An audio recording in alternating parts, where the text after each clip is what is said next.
Alexandra, vous venez de présenter un papier sur le Maïdan.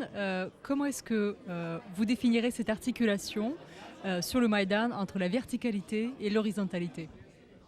Alors effectivement, j'ai présenté un papier qui présente davantage la verticalité de ce qui s'est passé sur le Maïdan, parce qu'en fait, je travaille sur la relation entre les opposants politiques et les manifestants. Et je crois que cette verticalité est vraiment appuyée par le principe finalement du podium, où les leaders de l'opposition en fait s'adressent à la foule qui la plupart du temps reste finalement assez passive, voire réactive, mais qui n'est pas forcément, ne partage pas la prise de décision. Et j'ai voulu travailler sur un moment particulier, le 24 janvier au soir, où finalement on improvise un vote sur la place de l'indépendance à Kiev.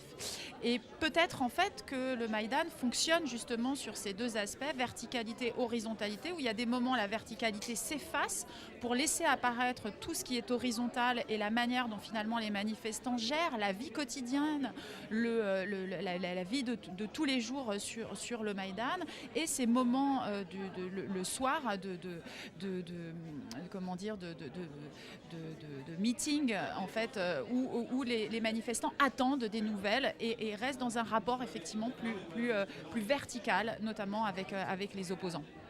Vous avez également utilisé le terme d'agora. Donc, qu'est-ce que cette image d'agora par rapport au Maïdan vous apporte dans votre analyse? Alors en fait, l'agora, justement, c'était une manière d'essayer de voir s'il y avait une prise de décision commune lors d'une réunion en fait de citoyens, hein, en référence bien sûr avec la démocratie athénienne. Alors finalement c'est biaisé, puisque si tout le monde est citoyen, il y a des citoyens qui ont une position particulière, et notamment donc les opposants qui sont parlementaires. Donc on est dans une démocratie représentative. Donc l'agora, c'était juste une manière quelque part de tester ce pouvoir de prise de décision en commun. Est-ce qu'il a existé ou pas, à quel moment et pendant combien de temps? Vous avez travaillé sur la révolution orange de 2004. Vous avez été sur le Maïdan également, donc entre 2013 et 2014. Qu'est-ce qui vous passionne dans les révolutions?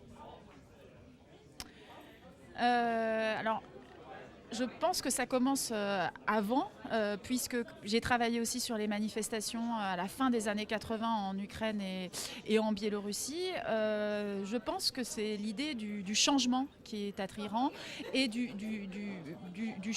pics de changement quelque part. Le changement est permanent, et il y a des moments où il est plus visible que d'autres.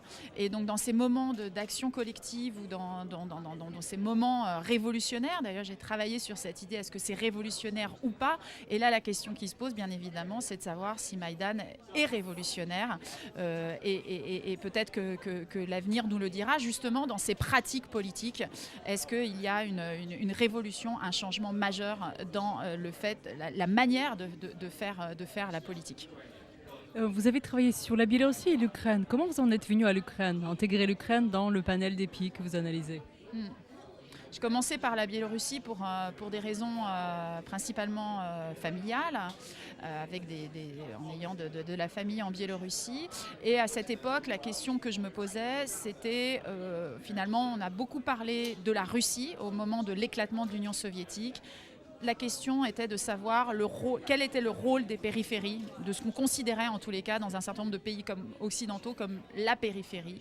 Et donc j'ai intégré l'Ukraine de cette manière-là, pour voir de quelle manière la périphérie avait réagi quelque part aux soubresauts politiques qui se déroulaient à Moscou. Et la comparaison me paraissait justifiée par le fait que c'était des pays qui avaient quelque part un statut relativement similaire en termes de périphérie, c'est-à-dire aux frontières de